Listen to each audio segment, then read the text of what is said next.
Welcome to the Stubzcast. The Stubzcast, the content creator podcast where I interview people from the games industry, content creators, podcasters, and so on. If you'd like a cool gamer picture like what I've got, or the overlay, etc., the graphic god can sort you out at www.xboxgamingpics.com. This week I have Joseph Moran, aka Mr Badbit from the PlayStation Trophy Room, a PlayStation podcast. How you doing, Joseph? Yeah, I'm doing pretty good. How about yourself? I'm good, thanks. Oh, thanks for coming on. Are you sure? Are you sure you're good? Yeah. All right, Yeah. Good. It's 10 p.m. here. What time is it? It's 5 p.m. 5 p.m. your end, isn't it? Yeah, it's 5:01 right here, right now. And what we were talking about before the show is it's also currently week around up 100 degrees here, or in Celsius. Let me take a look. 100 degrees Fahrenheit to Celsius would be 37 Celsius. Oh, that would kill. That would kill me. That honestly, yeah. I can't take heat. I can't. No, I can't. Because obviously, does run half obviously, in America, you have AC as standard. Yes. When we have heat waves, those British people, because we only get heat waves for so long and it stops. We don't get AC built as standard. It's not. It's the rich people get that built in their houses. It's not a standard thing. As for most of the year, it's cold and it rains. It is, but we get these spells where it's really hot, stupidly hot, and then everyone rushes out to buy some fans, and you go down the shops and they're all sold out. And yeah, that's what it's like here in the Northeast. Every time it snows, everybody's like, "I need to buy a shovel." That's what I need right now. I could have bought this when it was on fire sale, but here we are. Oh, yeah, exactly. Shovels and welcome, Matt Barnes. And welcome to anyone who's listening after the fact on Apple Podcasts, Google Podcasts, Spotify, or anywhere you find your podcasts. So, Joseph, let's start at the beginning. When did you get into gaming? Was it as a kid? I presume, and that's mostly what people say.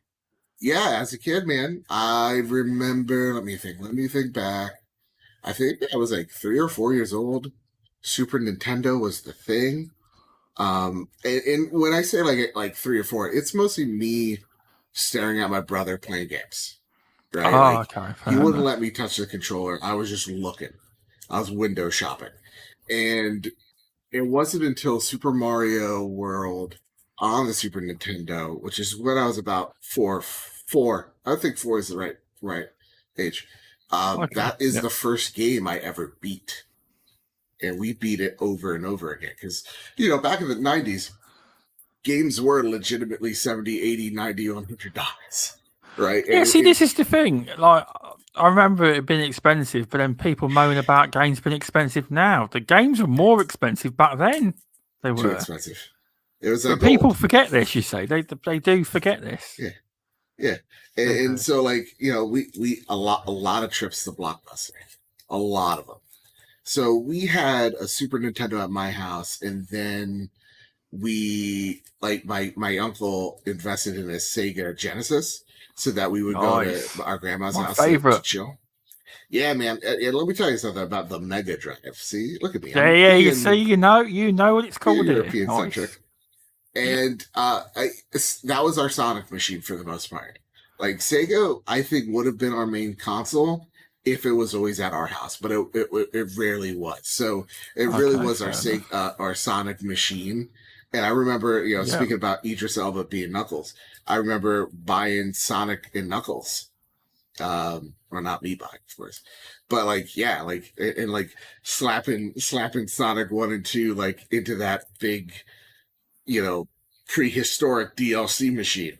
And that was my first time as a gamer, man. It was the Super Nintendo all the way. And luckily, I was able to play games like Turtles in Time, the Back to the Future one, Aladdin, Lion King, the greats. And that's pretty much it. That's where I start falling in love with video games for sure. It's there. Yeah, no, some good gaming history there. You've got the Genesis, which is obviously the as you alluded to, the Mega Drive over here. Yeah, It's one of the greats. It is, and because people call now, some people are calling it now the golden age of gaming, but I beg to differ. I loved gaming when I was a kid, but I suppose it's what you remember. It is. yeah, It's yeah, it's probably just as good now than it was then. But obviously, see,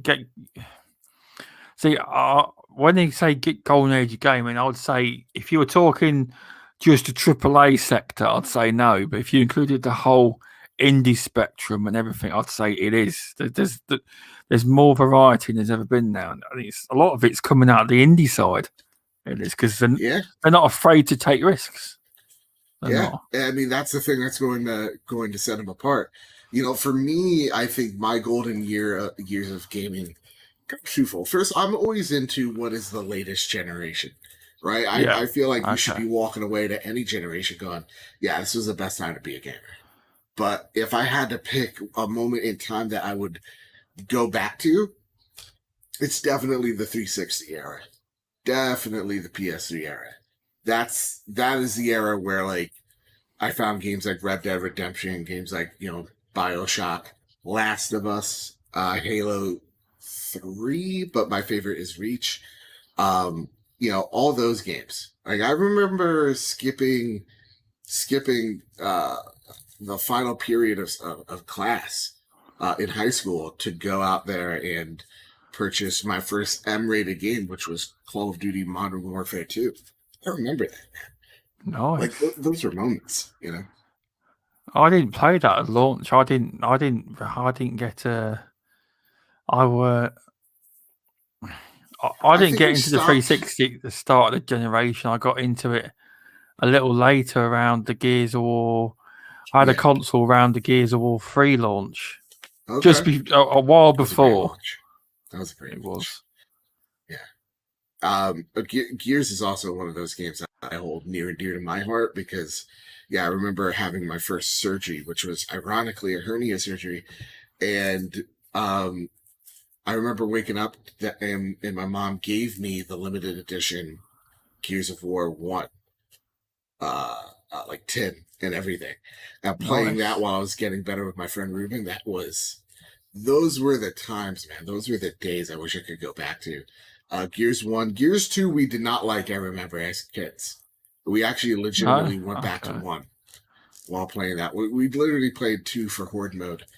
And then Halo 3 came out, and though we hated the double barreled shotgun, that was some of the best moments of like my friend group for me, because we would like sneak out of our house at like 2, 3 o'clock in the morning, go to stupid places, be dumb kids, and what you do at 3 o'clock in the morning as a dumb kid. And so yeah, like those are the days, man. I miss those. Yeah, no, definitely. I'm slightly surprised. I thought you were going to say a PlayStation console then. I really was. No, no. So this is why I'm so very. This is why I'm very console agnostic. It's actually we can get right into the trophy room stuff. I was not a PlayStation Yeah. gamer. Like PS1, not it. Again, N64 PlayStation was at my grandma's house so that we go over there Yeah. and play and play games with her or whatever. Whatever their thought was, that was the carrot at the end of the stick. I remember getting a PS2 being disappointed for my birthday because I wanted an original Xbox because I really loved Oh, Halo, did you? Okay. and my brother wouldn't let us share his Xbox because he's a dick. And I was a 360 kid. I say this story all the time, but I'm a broken record. I remember being called out of class, called out of school because I wanted a 360 when it launched in Christmas. We didn't get it. My mom promised me. She's like, Joe, we didn't get either the Xbox, but trust me, it was too hard to find. Trust me, I will get it for you when the time comes. I will make this up. Like that was my Christmas present was a promise. And I Yeah. remember like a week after, I'm in gym class and I get called to the office to go home. And I'm like, I'm not sick. Like, I don't have a doctor's appointment. What's going on here? Why am I being taken out of school? And I remember walking up to my mom, like, is Grandma okay? Because I was having a panic attack thinking one of my grandparents died. And my mom's like, Grandma's good. Let's get out of here. Come on. And while walking out of the school, I was like, is Grandma okay? And she's like, yes. Yes, you know that Xbox? And I'm like, yeah. Well, I got you the Xbox. And I'm like, you're taking me out of school for this? And she's like, should I be taking you out of school for this? And I'm like, okay. And I remember that day being let out early and playing Xbox 360 Call of Duty 2. Those were the times. And it wasn't until my like 5th red ring, I literally lost count. I could make up a number and it's close to me. We had way too many red rings. That system, as much as I love it, was an abomination of engineering. And I remember it was my Halo Reach console. Halo Reach console. I was like, F this. I'm done. I'm done doing this. This is stupid. And I sold it off. And that's where I was. That's where I turned the corner and became a PlayStation gamer. Because when I used to work at GameStop, I used to be a fanboy. I used to be one of these dumb idiots that yell and like do stupid shit on Twitter that you see all the time and make you roll your eyes. Yeah, I was one of those. And the funny thing is, Stubz, my cousin Emily, shout out, she worked at Sony Style, which was the equivalent of an Apple store. She could have got me a PS3 for price, the games for price. And that's how much I loved Xbox at the time. But it wasn't until then, when I worked at GameStop, where some guy that was selling his PS3 for obviously weed, he came in. I was like, you don't have any of the cables, you don't have any of the controllers. I'll buy this off of you for like, I think it was like $60 or $80. And I remember buying it off of him, buying the cable, buying a new controller because these controllers are nasty, and Uncharted 2. And that is where I was like, that is the game. That's the Shangri-La game of like, oh my God, I'm a stupid idiot for thinking any of this. This game's amazing. And dipping my toes into all of the PlayStation catalog on PS3, that is how I got into the PlayStation ecosystem. And I think what solidified it is The Last of Us. I played that game and literally everybody talks about the first 20 minutes. That I was just like, this is what I want to experience out of a video game. And that's how it started. That's the fever. That is the rage. It makes me a PlayStation centric game. No, that's a really good story because I think I've heard your story about where your mum pulled you out of school. I might be wrong. Did you go on Ainsley's show, Industry Perspectives? Oh, I say that everywhere, but you've said it somewhere. I can't think where. Whenever I'm on tour, I tell that little speech because it is such a cool story. You don't. Again, my mom is super dumb. Not many moms would do that. I'm telling you, they wouldn't. No, my mom would. That's what makes her awesome. But no, that's a really, really interesting story. Because it's a nice one. It's very unique. I've not heard many people say, "Yep, my mum pulled me out of school. Here you go." Thanks, Mom. Yeah, and that's and really that is like the inception of my hardcore gamerness really was in the 360 PS3 era for sure. Okay, fair enough. Yeah, that's really interesting. That is because it comes through on the podcast because I've listened to certain PlayStation podcasts. I don't like to mention names, and they're all the old fanboy. But with you and Kyle, you just genuine fans because when you listen, because you do bring up the Xbox, and none of you fanboy. There's no like hate or anything. You can just tell it's pure passion and of gaming. Whether you or Kyle never played it, you don't fanboy over it. And I think that's because I haven't actually. I used to have a PS4, but I haven't got one now. I'm going to borrow one again off Yeah. my brother because he's now got a PS5. So I'm going to borrow it to play because I used to have, believe it or not, I had a PS4 and I used it as a Destiny 1 machine. I didn't used to play Fair. anything else. Fair. But I missed all the exclusives, so I'm going to borrow it and play Miles Morales. He's got all the exclusives on disc, so I'm going to borrow them and play them. But that's what comes. Although you are because a PlayStation podcast, you do if it's warranted, you do talk about the Xbox as well, which is good. I mean, if other shows did that, not mentioning any names, would just sit there for an hour trashing it, they would. But you guys don't do that, which is good. No, I really, to me, and it's also, so like, to me, it is about, if I'm talking about PlayStation, and this is where I have some fundamental differences in respect to anybody that thinks differently, but to me, if I'm talking about PlayStation, I am not here to talk about Xbox. Like, you're not going to see me talk about what Phil Spencer said today about how he doesn't want to emulate other platforms, of which I agree with, by the way. And he's not naming PlayStation or Nintendo when he's saying that. It's awesome he's trying to build his own identity, but I'm not going to talk about that on my show. Has no part. What does that have to do with PlayStation? Like, just because it's a competitor, I don't care. Like, I don't talk about it on Twitter because, like, I genuinely don't care.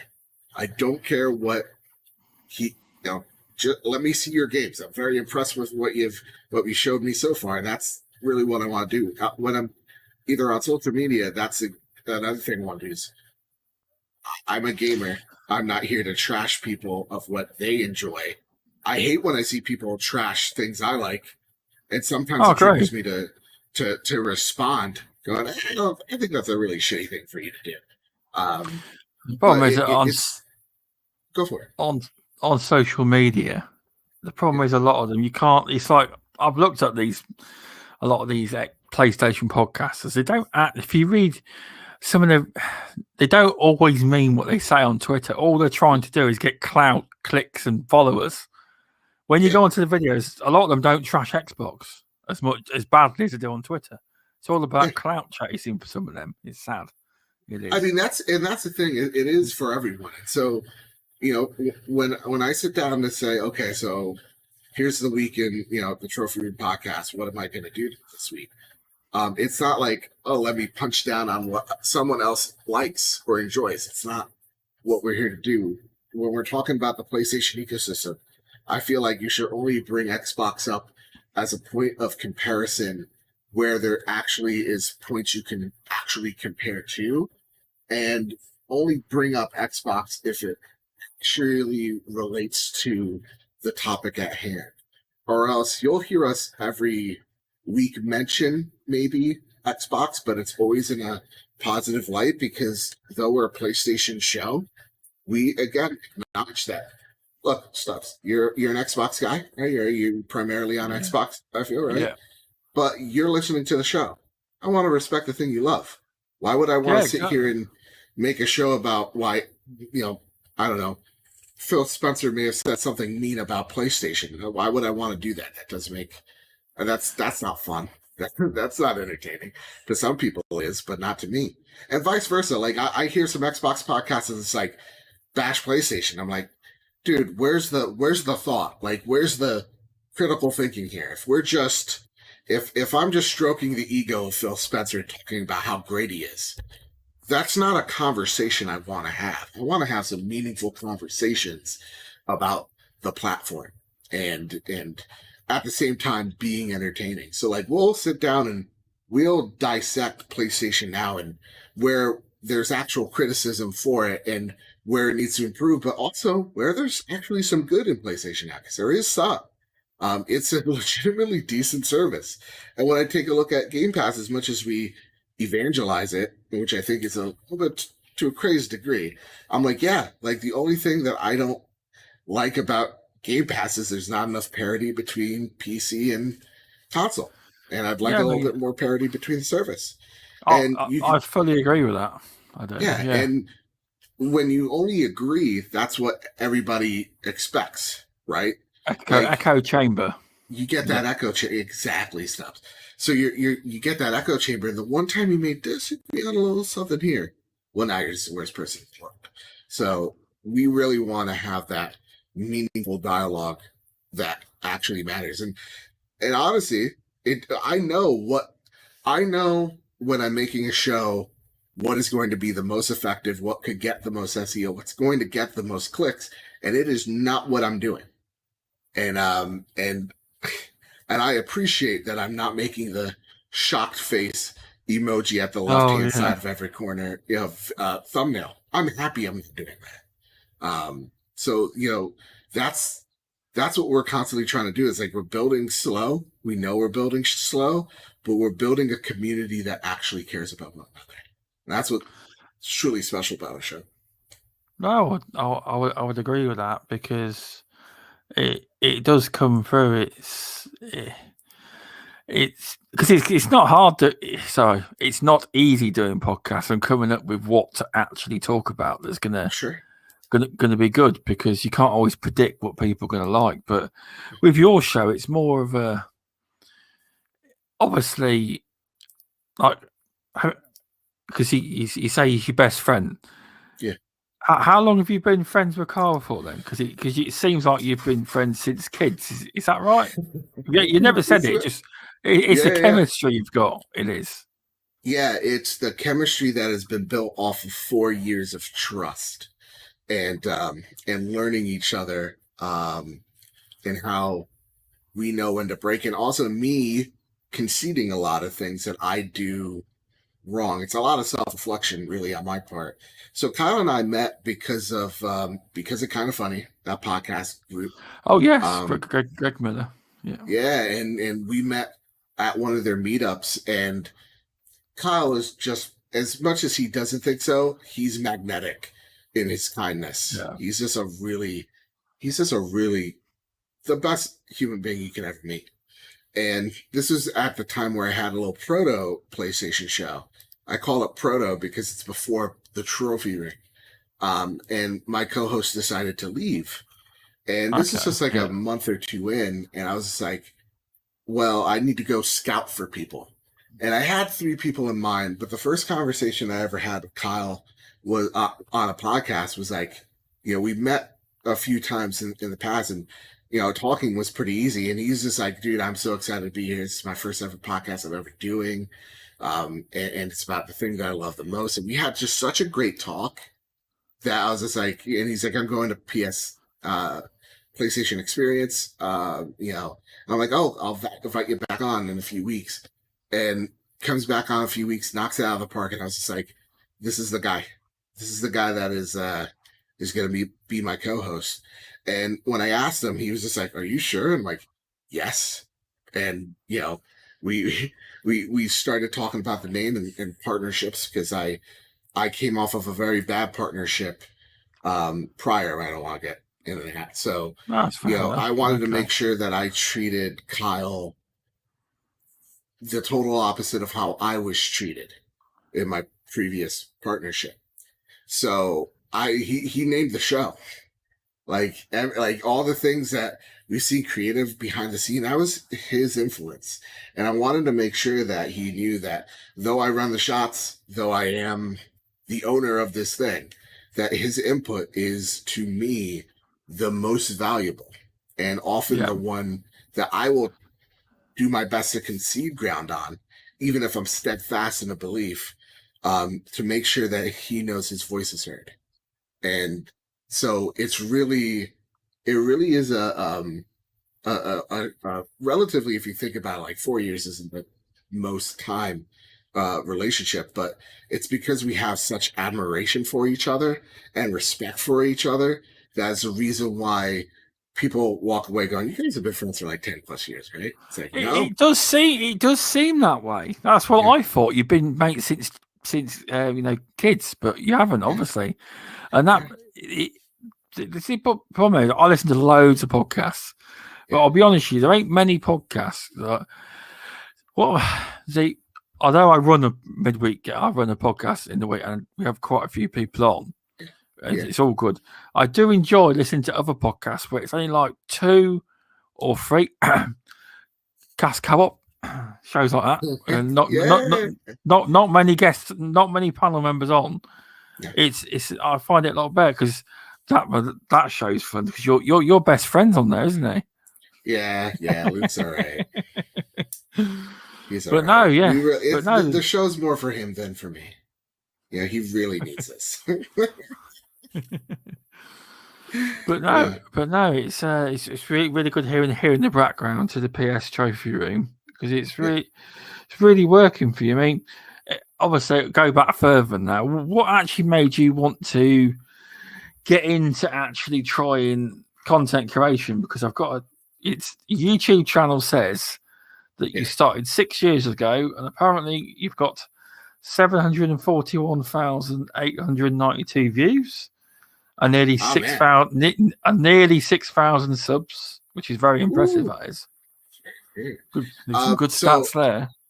I'll tell you two intro stories.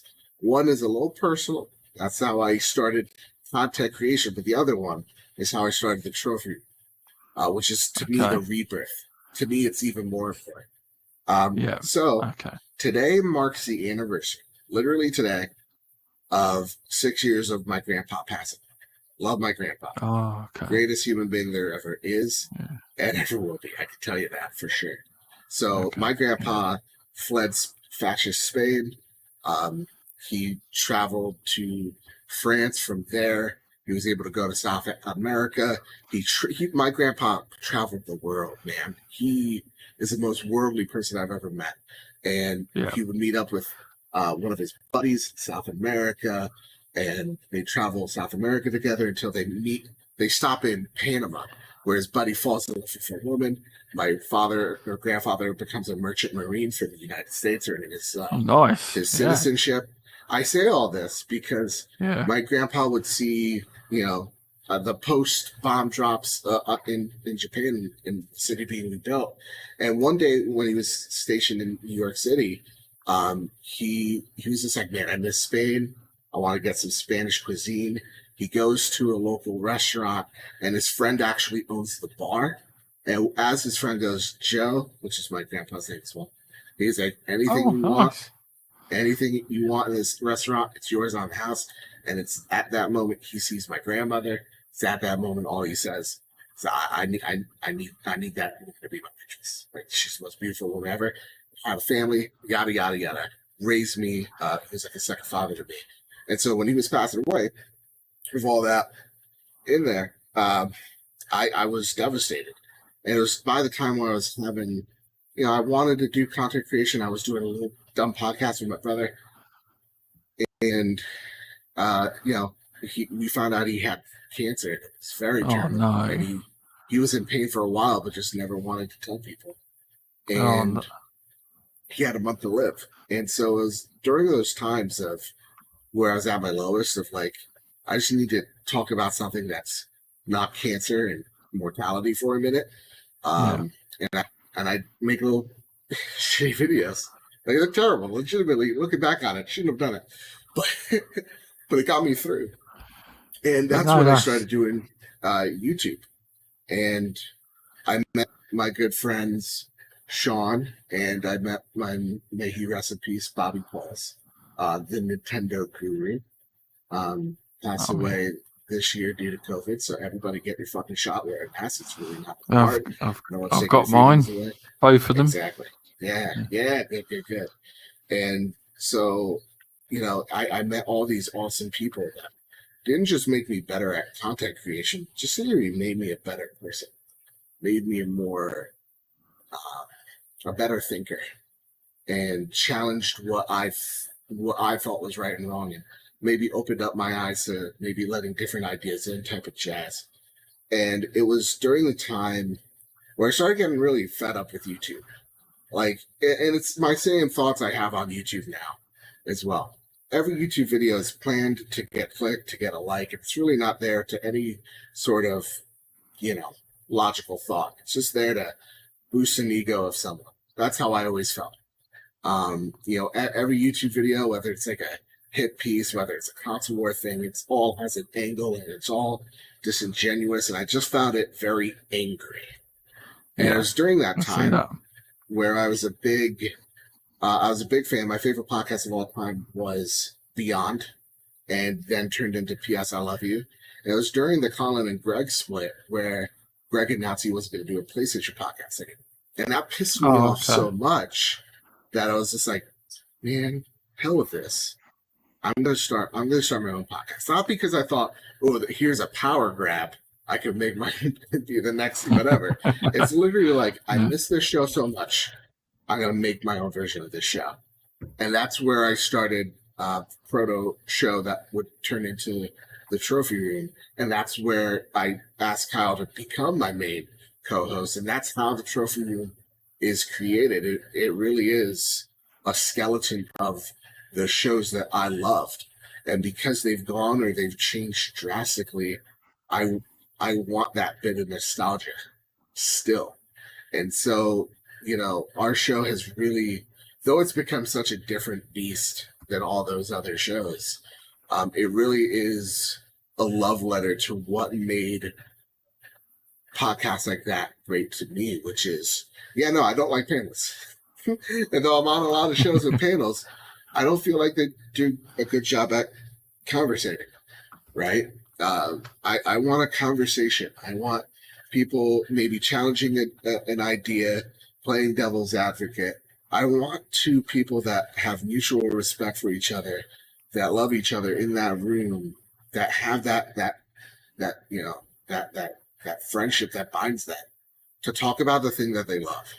Because there's too much garbage out there that is just, dunking on the thing. And I hate that. I really do. It's the worst thing in the world.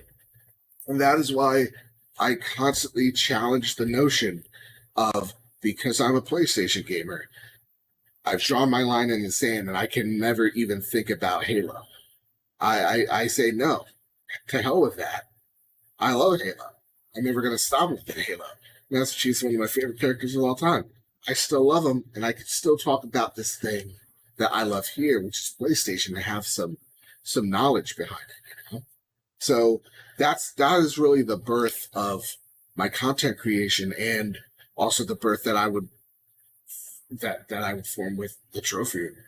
And kicking. I know it's such a long answer. I'm so sorry. I'm so long. No, it's really good. Thanks for sharing that story about your granddad, because I could hear you sounded like you got a little bit of emotion during that. Obviously, I could tell it was from the heart. That was. Thanks for sharing that. It seems like a really nice guy. He does. Yeah. He was awesome. So here's the crazy thing about my grandpa. As you get older, it's more conservative and come with relationship. It's all things of neurons in the brain. I don't understand it. Apparently, it's a thing. My grandpa at 82, 83, I remember, gay marriage being legal, and my grandpa was so happy. Because he's like, good, if you love someone, you love someone. Yeah. It doesn't matter. And that's an 82-year-old man who's seen a lot of shit. Yeah, exactly. Exactly. You wouldn't expect that. You wouldn't expect that. Not from that generation. You wouldn't. Yeah. And that's the type of person my grandpa was. So I'm constantly trying to lead in his example. Not trying to fill the shoes, because that's impossible, but really just trying to be as good of a man as he was. That's really good stories there. Really, I'll just do a few shout outs. Thanks, Four Guys with Quarters TV. I probably said that wrong. Carlo, thanks for stopping in. Crispy Bomb, Masuku, Lady Foxfire, Judzilla Music. What else we got in here? Let's have a look. Back from the Dead, Leo, Matt Barnes. There we go. And Muppet. Thanks for stopping in, people. But yeah, no, it's it really seems like, because obviously you mentioned the conversational podcast, because when you actually said I like someone that would challenge me. Now, obviously, when Greg and Colin split, I actually listened to Colin Moriarty's podcast, and he obviously is a controversial figure. A lot of people don't like him for various reasons, and I'm a fan of him. But it's because you have to listen. A lot of people get his clips and they take him out of context. They don't wait for his full context. It's like a few weeks ago, he basically said, what was it? But you know about accessibility. Yeah. And he said something along the lines of, and then everyone took him out of context. He was on about people that play games for a living doing reviews should play it as the game was intended to be played by developers for a review report. He didn't say, let's get rid of easy mode for everybody. It wasn't. Yeah. It wasn't about accessibility. He's all for that, but because everyone clipped him and didn't miss that bit, it blew up. It did. But yeah, he's very much thinking, and he does, because he owns Last Stand Media now. He's he's also got a PlayStation podcast, but they talk about Xbox as well. It's not as good as ours. I listen to. No, it's not as good. Yours is the best one I listen to. There you go. I listen to 2. I do. There you go. Yeah. But yes, no, it's really good to hear that's how the birth of the PlayStation, the PS Trophy Room happened. Yeah. It is.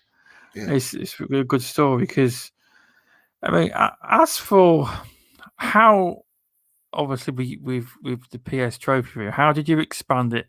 Like, do you get better numbers via downloading, or do you get better traction on the YouTube channel? How have you found that? Because I tell you what, downloading it's a minefield. I try and get. I mean, the Stubzcast compared to my midweek gaming gets quite good downloads, but it's not easy getting downloads. It's not. No. So for us, the one thing that I needed to stop doing was looking at YouTube numbers, because I would get decent numbers, at least I consider decent. So I started a YouTube channel to make sure that I can do this thing that I love called PR and show people that I know how to grow a channel, know how to grow a brand, know how to grow an audience. So when I did that, I was just like, okay, I can wipe my hands of it. I've done it. Did it. Over 90, I think 8% of all YouTube channels do not hit that number. So it's a big number. I think 95 now that I think about it. So it's a big number to hit. It's a huge milestone to hit. Even like what you're sitting at right here, right now, 561, that's huge. And, to me, I was like, okay, so this is what I've done it. Now I can kind of walk away from it. When I take a look at YouTube rewards consistency, and it rewards time. It rewards short windows of time. So for me, I never thought about tracking the podcast on YouTube. I never thought about streaming on YouTube, because the way YouTube even counts a view on a streamed video is way different than what it counts a view on a regular video. So it's a whole lot there. So it was never something I really wanted to rely on again and be addicted to chasing that number, because if I'm addicted to chasing that number, well, then the videos I'm going to make, again, I think the straw that broke the camel's back for me was Fallout 76. I was like, guys, I get it. It's a bad game, but we're on week 3 and you've made 15 videos about how bad this game is. It's not because you want to talk about it. It's because you need to talk about it because money. So it's algorithm. Yep. It's algorithm. It's algorithm. So, it rewards, YouTube rewards clickbait. It really does, no way around it. So with podcasts, absolutely. So with podcasts, I was just like, there's a different type of SEO that is A, more chaotic, but B, it's a smaller field, but it's one that advertisers really care about. If I'm in PR and I want to do influencer relations, I would consider looking at a podcaster before a YouTuber, because a podcast listener will listen to hours of content every week. Right? It's true. I do. And like a podcast listener will marathon podcasts. And so if I'm an advertiser, do I want someone with the attention span of 8 minutes and 47 seconds? No. I want the person with the attention span of 45 minutes and 27 seconds. So that's what I wanted to go for. I wanted to go for the people that were more in tune, rather than wanting to hear me talk, maybe starting a conversation that way. So the thing that we look at is podcast feeds, Apple Podcasts, Spotify. And the beautiful thing about it is there's not a set like number that you can look at every week. Like it's kind of a bit ambiguous. Even downloads, it depends on like what certain podcast services count as a click or a view, what certain I podcasts don't. see. So it's Okay. because it's a bit more ambiguous. Um, it just allows me to not focus on that number. Or if we have a bad week or a slow week, I could take a look at the larger number instead of the smaller number, make me feel better about myself. So for us, we are a podcast first. And when I mean podcast, I mean not YouTube. I am solely, when I think of my show, Apple Podcasts, Spotify are my main audience that I'm trying to tap every single week. I'm YouTube is Spotify. why Just Spotify? so you know, I Yeah, listen to you via Spotify. I'm there one of you go, them. dude. It's such a better And, app. It's such a and better app. It's not even true. the problem, a lot of people don't know is I do listen to YouTube podcasts, obviously, Yes, but 98, I'd say 90% of podcasts I consume now are via downloading podcasts. I've gone back to the old school way. I have, yeah, and there's a lot of the YouTube podcasts now putting their podcast on download now because I think that some of them are starting to realise they are. yeah. And so for us, it's just like I don't care about. I actually almost never look at my YouTube numbers until the day I'm uploading the next video or next podcast rather. That's how much I'm just I put it out there. I have the tags in it. I'm not dumb. Yeah, I'll put the tags in it so people can look at it. But my main yeah. goal is to convert that person into an Apple Podcast or a Spotify or whatever podcast feed user. That's my main goal with the show every week. But yeah, that's the target audience we're trying to hit is podcast services, not actually YouTube. No, you are right because I never thought of it from that perspective. If you get advertisers, you are right. I mean, because most people listen to podcasts, as you say, like with YouTube, no one's guaranteed to even watch the entire 8 minutes. They might click off the video after 4. Yeah, So with a podcast, generally they go from anywhere from 30 minutes to 2 hours. And majority, I'm not saying all of them do, but the majority of people actually listen to download podcast feeds. They listen to the whole thing. And as you say, they binge them. Say they haven't caught up your show in a while. They can like binge 7, 8, 10 episodes at once. They can. Or they can just found your podcast, go right back to the start and binge the lot. They can. yeah, yeah. So And again, that's our whole shtick. That's what the thing we're focused on. And in terms of like YouTube versus Apple Podcasts, I'll tell you right here, right now.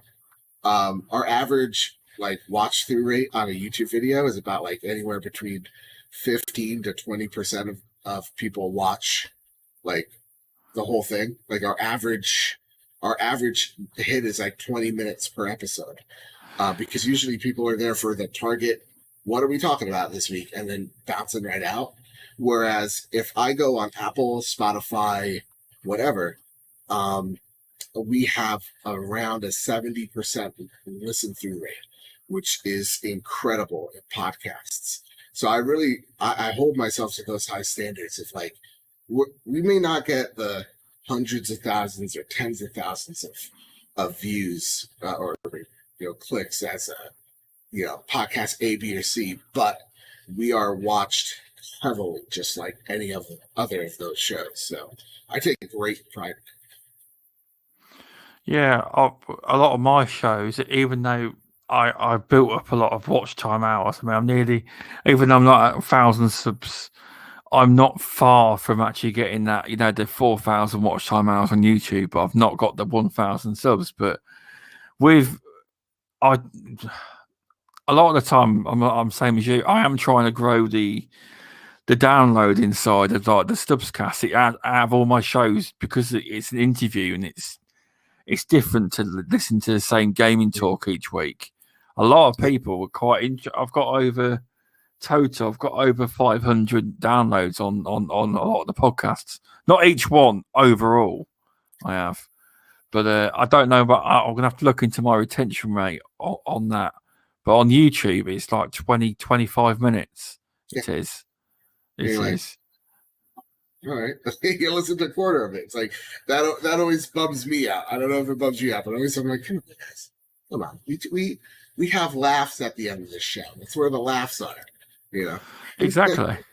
You are doing really well with the PS Trophy. I mean, did you mention recently that you're on the Apple podcast? You're getting up there on the boards now. Yeah. Number. So yeah, usually we're let me see where we are. Sure. Usually we're doing pretty darn good. So like our highest, Great Britain, shout out to y'all. Number 37 on the video games chart, and number 136 on leisure.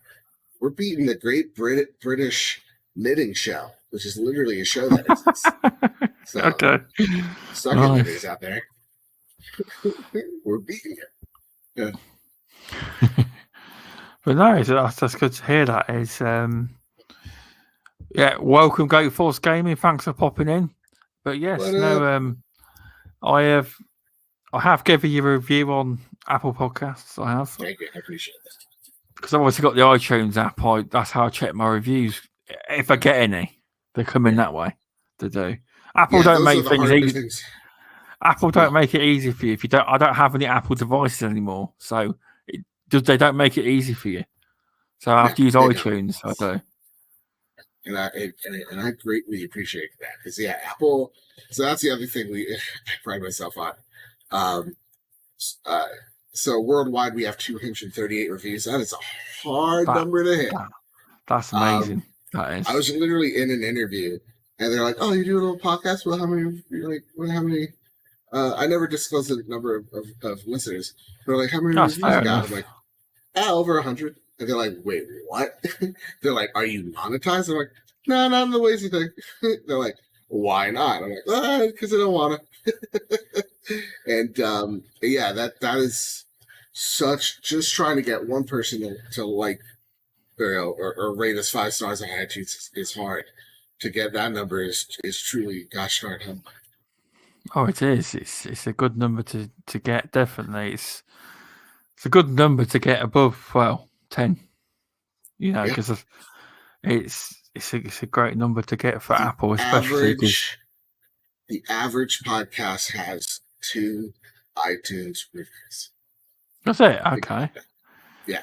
Oh, because I was also told that if you get above 5 downloads, you're doing well. Because a lot of people, when they do podcasts, they can't even get above 1 or 2 downloads. Right. So you're doing well, and I imagine your podcast are in the hundreds, but I know you won't obviously say. But I'm taking a guess. Luckily, higher than the hundreds. But it is. So, and that's the thing that like a lot of people don't think about. Like the median number for podcasts is 36. So people are like, oh man, that's a low number. It's like, no, that's super impressive. Just visualize that in your head. You're in a room, a gymnasium, and you're filling 36 seats. 36 people are coming to watch you and a friend talk, not even to them. That is impressive. That is really cool. So, to just have one person listening to you, that means a lot. One person thinks you're the freaking world. That's amazing. Yeah. Oh, it definitely does. There's 10 people in there. Shout outs to you all. Welcome, War Stew.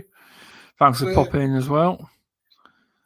Yeah, but no, so with regard, you don't always have guests every week. It's when you obviously get guests on.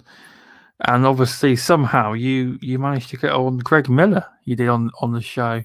So what's your process? I don't mean what's the winning formula to get Greg Miller on. I mean, how do you go about getting guests? Is it all about people you know, or networking, or just asking people, or is it through associates you've met, etc.?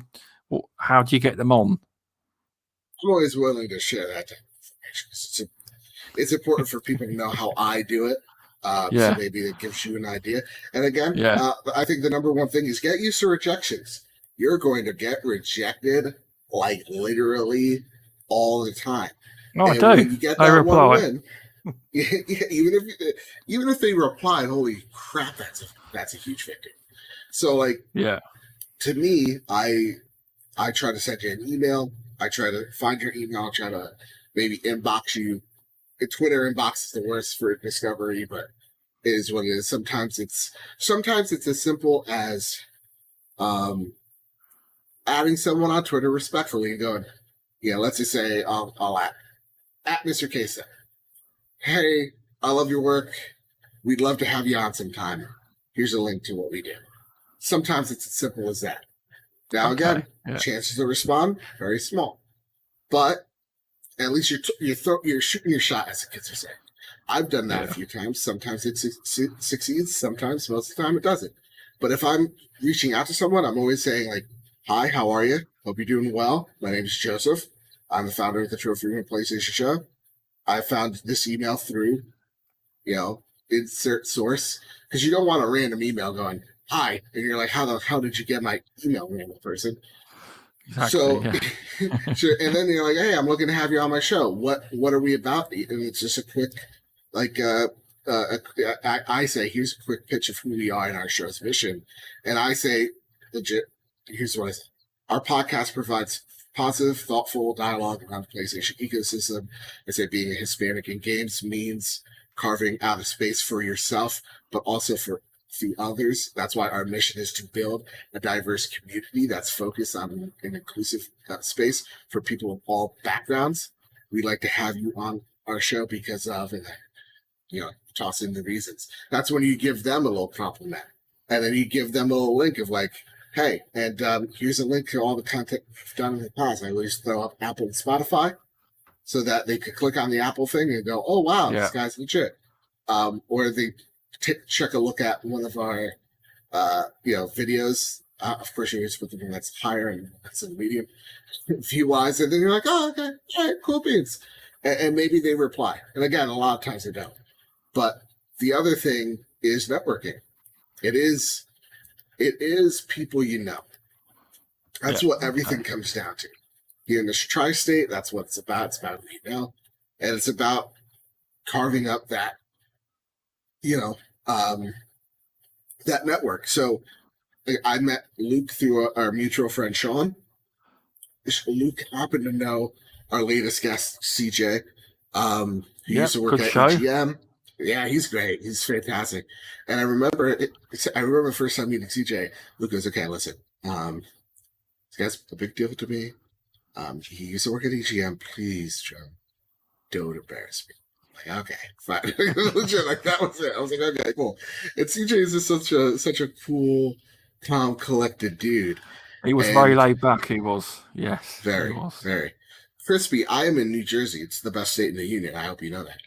And so yeah, and that's how I met CJ and how I built a rapport from him. And the one thing that I try my best to do is, even if I want a person on the gas ASAP, I really want to make sure I build that rapport with them a little bit more. But cause a lot of the times it is just shooting my shot and hopefully getting someone on. But yeah, it is trying to build that relationship. So when they get on the show, they know. And it was just so weird to me that CJ already knew who I was. He already been listening to the show. Yeah. And the one thing is, I always try to be respectful. That's one of the main reasons. You never know who is listening to your show. Yeah. Make a show like your mother's watching, So yeah, for me, it's about networking. It's about making real relationships with folks. And it's a struggle sometimes because you're trying to shoot your shot to so many people. And yeah, sometimes the only thing you do is send a tweet out here or there to some people and not feel like you're making that real network. But as long as people know who you are, what you're about, they usually come on the show, no problem. Like the whole Greg Miller thing was complete luck. It was legitimately because Kyle is a huge part in that community. That he was even coming on the show, because a lot of people don't think like, oh, why doesn't Greg Miller do shows? The guy's super busy. The guy's doing a whole lot of things. Yes, it's like a production company, isn't it? Nearly. Yeah. So the amount of levels they put into it. Imagine me, a fan of this guy for years, my whole thing is like, okay, I want to have 10 minutes, get the nervousness out of us. So we'll talk behind the scenes. I'll tell him what the show is. And he literally got out 5 minutes before. He's like, guys, I have an hour. I'm like, oh shit. So literally, I was nervous as all hell. I'm just trying to power through. And this is, to me, more of a Kyle thing than a Joe thing. So it's me trying to take myself out of it as much as I can and trying to get Kyle to talk, because he gets caught up in the moment. And when he gets caught up in the moment, he likes to admire the moment and not participate in it. So like me trying my best to do that. And and then it just over. And I remember literally Greg was there and in the room, and then I was like, okay, so we're just gonna end here, right? Because we had like 4 minutes left, and I later went, oh, did I do a good job, you guys? And Greg's like, yeah, you did fine. It was a good show. Yeah, because it's just like you had no moment of reprieve. It was just, all right, we're doing this. Let's go. It's real fast, you know. So, you know, people in that position are they're doing a lot of production behind the scenes. They're just hosting something, and then they're working on the future projects, whatever that may be, and they're doing 18 different tasks at once. It's a huge undertaking. So, you know, I never try to shoot my shot usually with the big shots, because I know they're very busy. And it's not that I'm a small fry and they don't know me yet. It's y'all are really busy. No, So, imagine they are. I mean, you've done very well, the Greg Miller podcast. Thank you. When you had him on. Well, when's your invite coming to Kind of Funny then? It's a dream. It's on the list. It's on the list. That is on the. So there are a few podcasts I'd like to be on before I die. One of it is a Kind of Funny podcast, because that would be me completely going full circle. And then the other one would be Beyond, because that is me coming full circle. And then the third one would probably be Min-Max. They're the old gang, the old guard from Game Informer. They have an amazing show. I really like them. And those are the three shows of like, if I'm on there, I can rest my head easy, and I can tell my mind made it. That's your dream. Hopefully soon with Kind of Funny. Who knows? You might get there one day. You might. Someone has to demand it. This is the thing. Social media. Gang, get it trending. Get it trending. Say, hey, why hasn't Mr. Badbit been on Kind of Funny? He's a real great guy, a really awesome voice, and really one of the rare Hispanic voices in podcasting. It's like me, Danny Payne, and Janet Garcia. There needs to be more of us out there. Come on, let's go. Yeah, exactly. So, but yeah, that's really it really is luck, and whenever someone's checking an email. But yeah, some great. You got some great advice there, man, for anyone really, man. But yeah, that's a really good process. It also helps other people. Help myself, it has. I would probably send some emails. That might help more. Again, 9 out of 10 will fail. It's just got to get used to that feeling. And once you get used to it and like numb to it, and I know it sounds really morbid, but like you're like, okay, it's fine. What's the worst that's gonna happen? They don't say anything. All right, cool. But like, you know, for me, I try to check my email. Sometimes I fail at it. Sometimes I do good. Sometimes I check my email. Sometimes I don't, because I too am a little busy. But you know, my rule for like how do you get me on the show is just have 7 episodes of whatever you're doing. I've told people this whenever they invite me on and I see that they have less than 7 episodes out there. I go, okay, get a few more episodes out there and I'll be on the show. And the reason why I say that is because I don't care if 2 people are listening. I don't give a crap. To me, it's, are you committed to this thing? Because the one thing is an average podcast lifespan is less than 7 episodes. Really? Because because people don't get past that. Only 2 people are watching, and one of them's my mom, and so they just stop. And so to me, I'm like, I want to make sure at least I have the inclination that you're passionate about what you're doing and why you're doing this. Because if you get past episode 7 and you're under 100, views or whatever, you're doing it because you love doing this. And if you're trying to get better at it and perfecting it, it's because you really love this craft. And that's why I say I'm like Cognito in that way.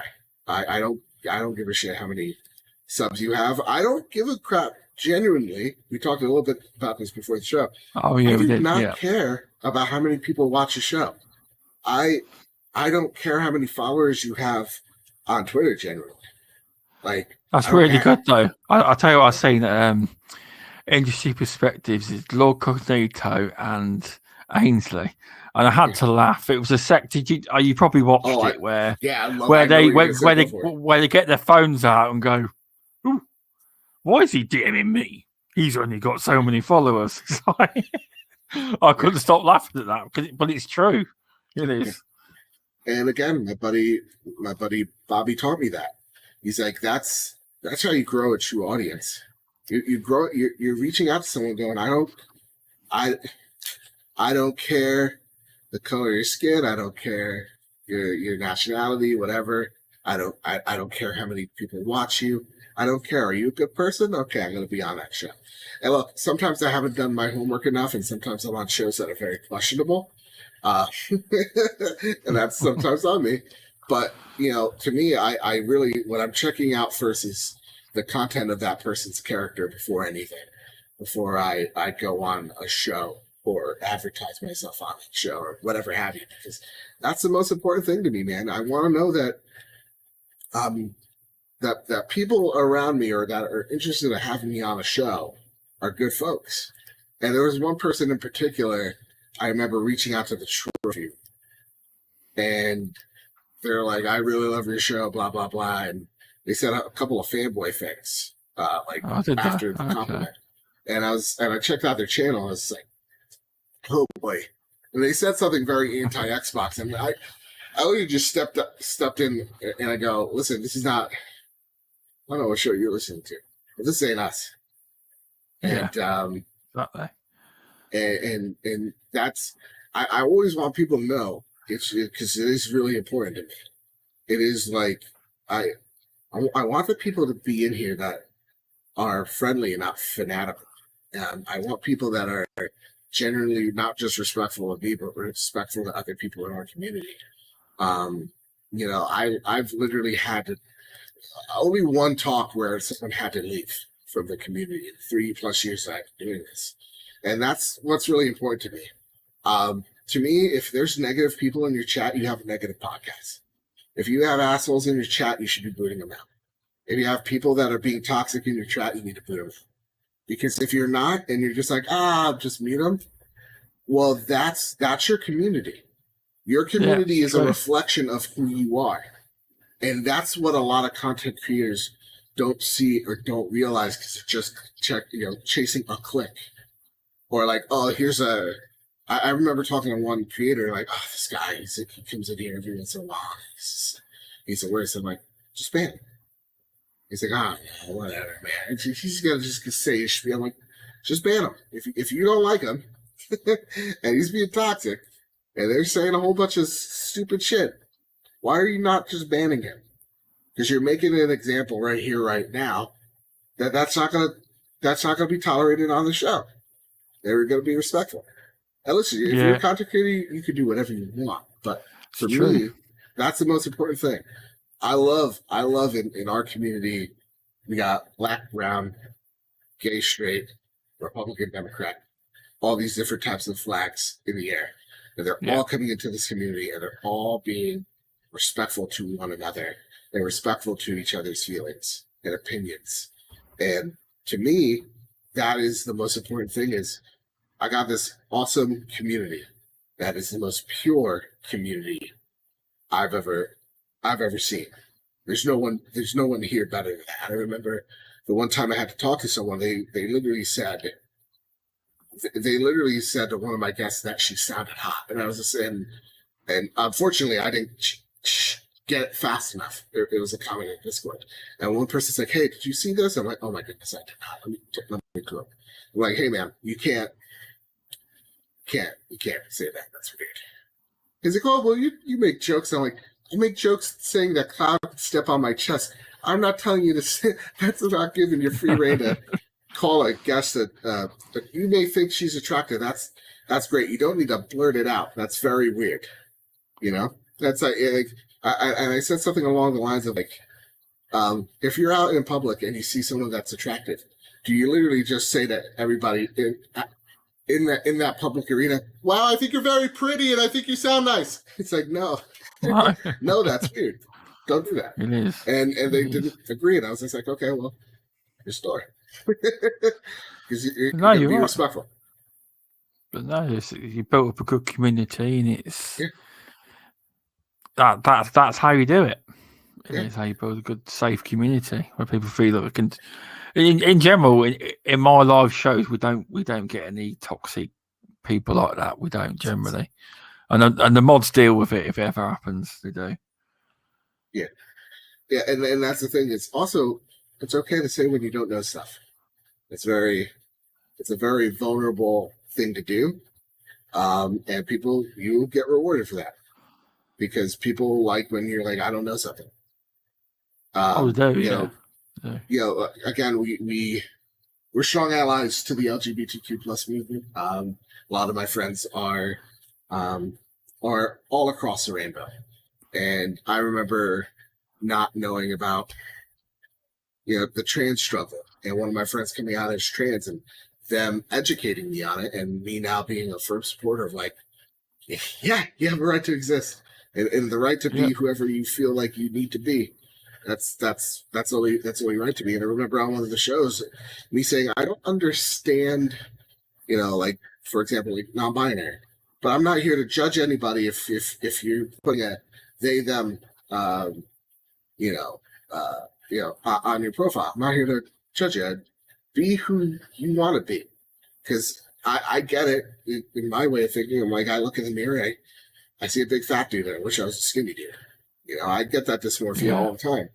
And one person literally saying, hey, I know you don't know this, but here's something. Here's a quick little video and an article to help educate you. Now I understand it, and I thank them for it.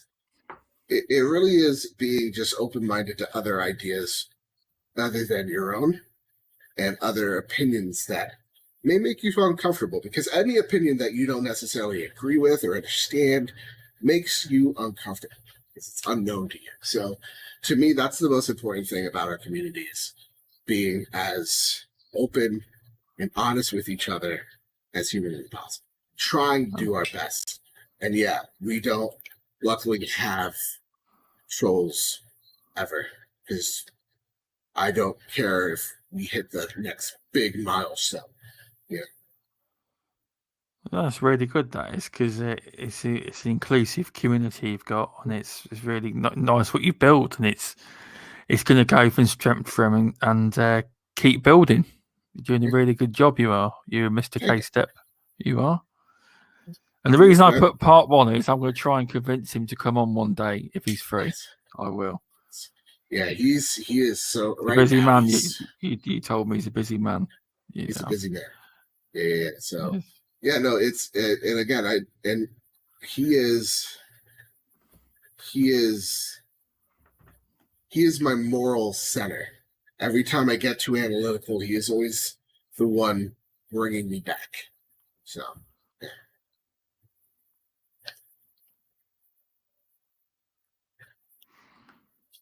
Did I lose your Stubz? Did I lose you? No, I'm here. Sorry. Okay. I do that sometimes. Sorry. Yeah, I try not to pause. I get people to tell me, "Well, you've paused again." Or... But yeah, no, it's been really, really good to have you on. So, where would you like to see the PS Trophy Room podcast in the future? Just continue as you're on, steadily grow, or would you like to? Are you happy with it? Are you happy with it how it is, or would you like to make any changes, or just steadily grow? Yeah, it's such a good question. The guy wants to be number 1 on iTunes. He does. Yeah, number 1. I want to be all the podcasts. No, I want because when people are like, "What's your mission? What's your goal?" I'm like, "Oh, I'll just keep doing the thing I like." I'm such an easy person to please. But I was having this conversation actually with we were going to have him as a guest. We unfortunately, technical difficulties got in the way. But Odell Harmon Jr., who's Yeah. an African American in the industry, and he's been grinding in the industry for, I think it was like well over a decade. And us talking about the climate in games and the luck that is all about who you know, it seems. And I remember saying something along the lines of, no, my end game isn't to be on beyond. My mission is to be beyond. I truly Oh, think okay. that what we have here is the future of podcasting.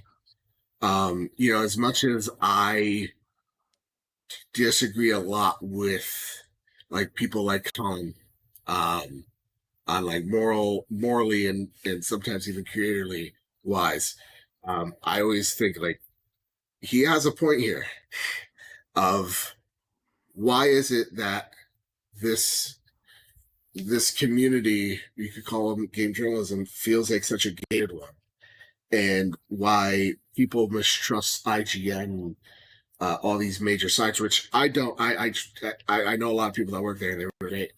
But there is a thing about that his show, for as divisive to put it as an easy term, is he is the most popular Patreon wise show on the internet. There has to be a reason as to why that is the case. And when I take a look at it, it's because I think when we take a look at podcasts like his, he has the knowledge of PlayStation.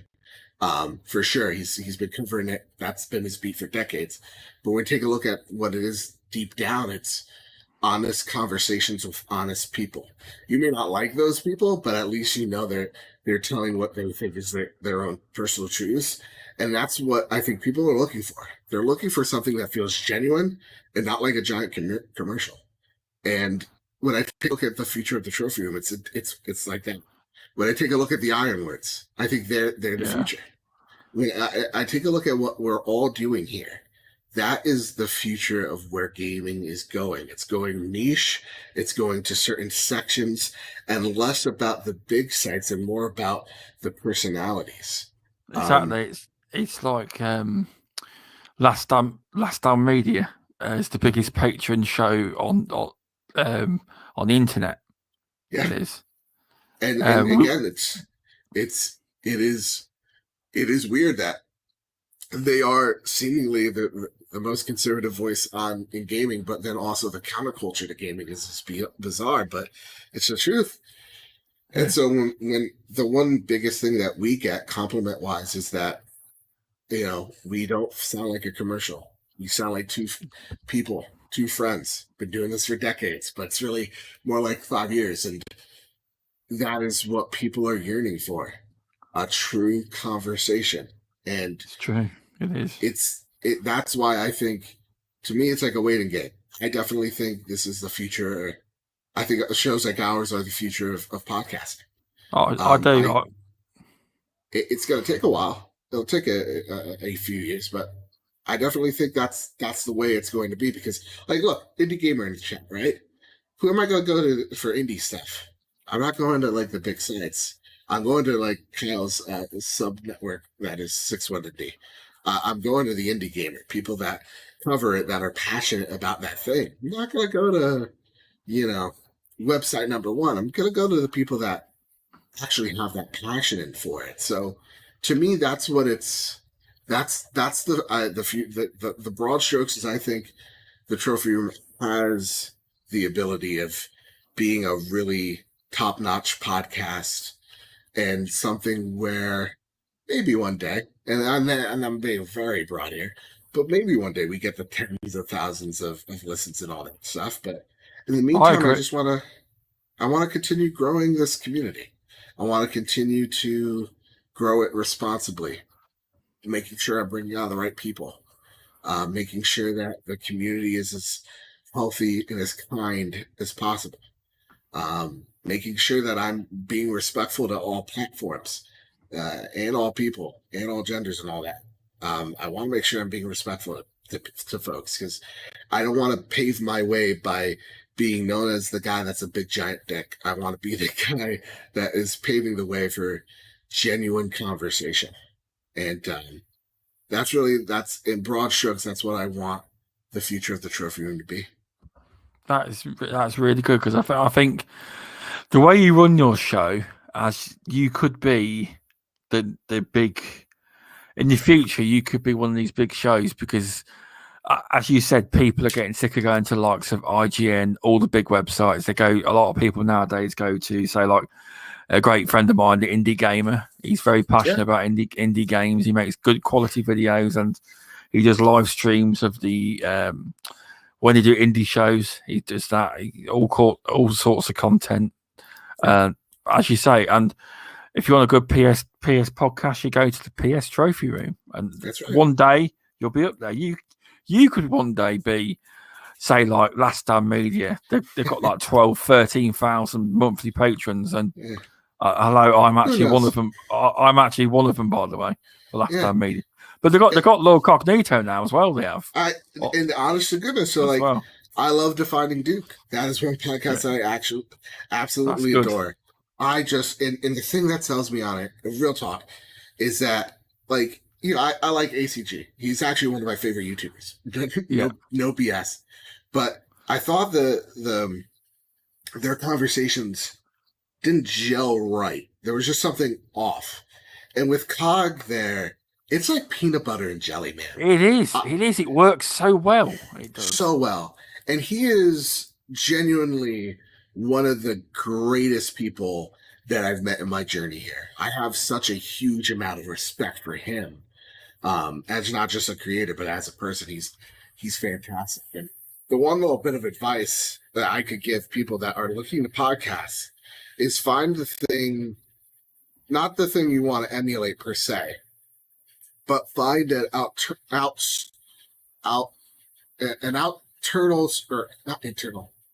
external, there you go, force that you want to not replicate, but take inspiration from. You know, when it comes to the trophy room, I'm not Greg Miller. I'm not Colin Moriarty. I'm Joseph Moran. I'm never going to be those two people. I don't want to be those two people. I want to be myself.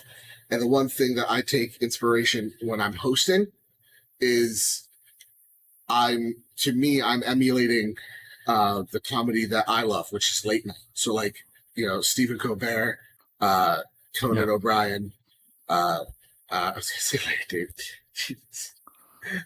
Dude, I'm forgetting the names. Not Jay Leno, but like that's who I'm trying to be. I'm trying to have a gag, and you know, Kyle's my Andy Richter.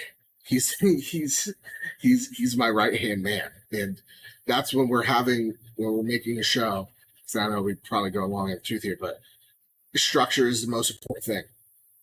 Structure is so important. You want to have an outline of how every show should be, because people like patterns, and you want to make sure that you have what you need to talk about there in front of you, so you're coming prepared.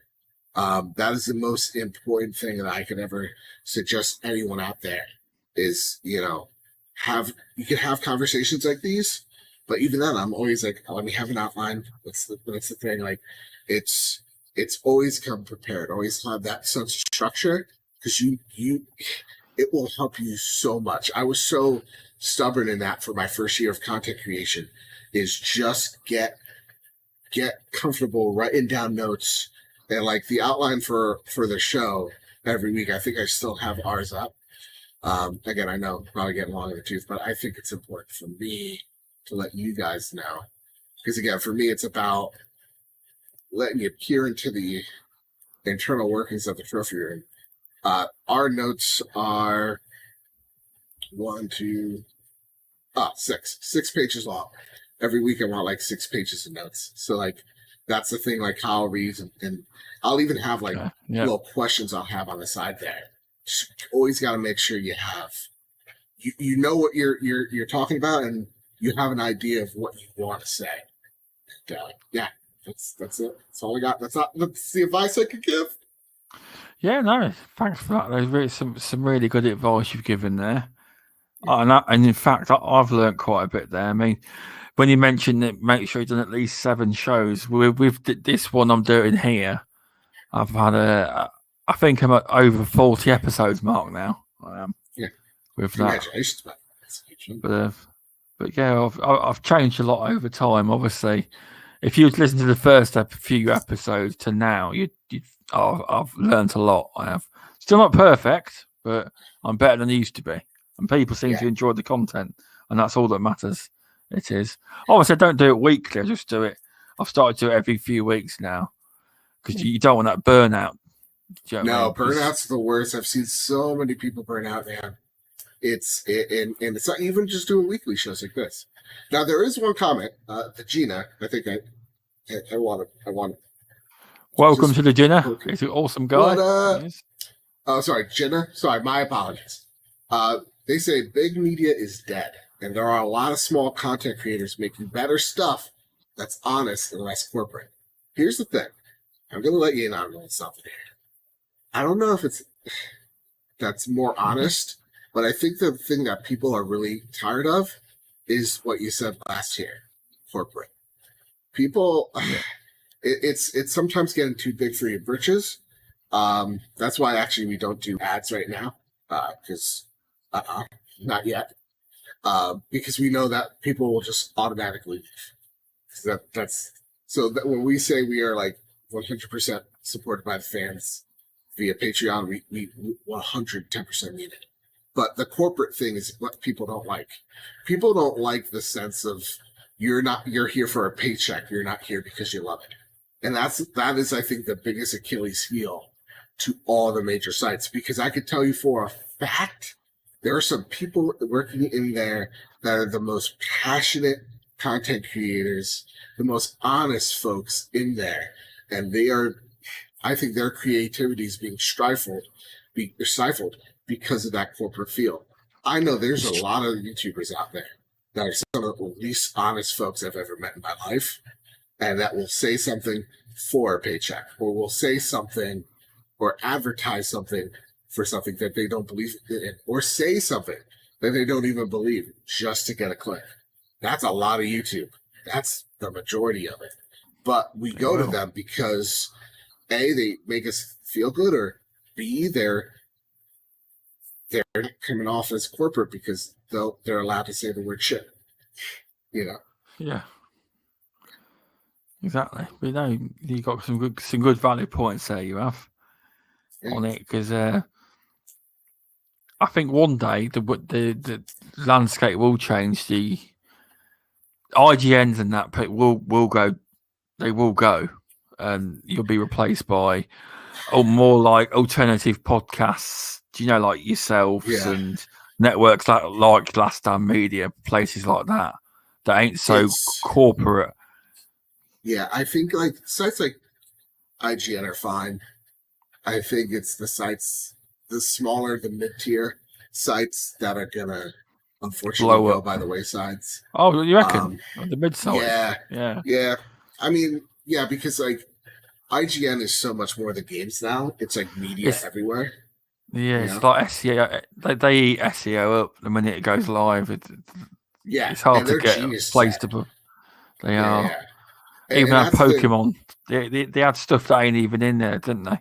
For the SEO, Pokemon, whatever. Even if it's not in the article, they put it in there. Yeah, and there are sometimes like you'll see a word that doesn't make sense. You're like, why is that? Oh, I get it. Yeah. You're like, this is for SEO, or this is linking out to another article to help you on SEO. I'm a master of SEO. Or not a master. I'm knowledgeable on it. I know a thing or two about it. So there are sometimes where I'm reading an article, I'm like, you're worded it weird, and I know why. Yeah. But no, you are right with likes of IGN, because they are movies. They're everything now. They won't go down. They over time they've just felt, well, gaming's going slightly down, so we'll cover all this as well just to make sure we're all good. So yeah. But yeah, thanks for coming on, Joe. I've actually learnt a lot. I've actually learnt a lot from your story and podcasting knowledge, because you've got far more than I have, especially in the downloading podcast section. I've learned It's quite a bit there. I have. it's a lot. It's a lot. And it's a lot. It's just something that I'm constantly learning. And the one thing that I can always advise people that are interested in podcasting and they just don't know how to do it or what the inside scoop is, look up podcasts that focus on podcasts. Like, I'm a big nerd and I listen to Buzzsprout a lot. There are podcasts that's about podcasting. So they literally talk to you. I Not will about just like listen to how that to then. be a host, yeah, but like to even like how to grow your channel in meaningful ways. I will definitely take that advice on board and go and find that. I will. So yeah, I definitely will. Thanks for Joe for coming on today. Yes, do you want to plug your amazing podcast that will be number one? Sure. Soon. Yeah, soon. We'll see.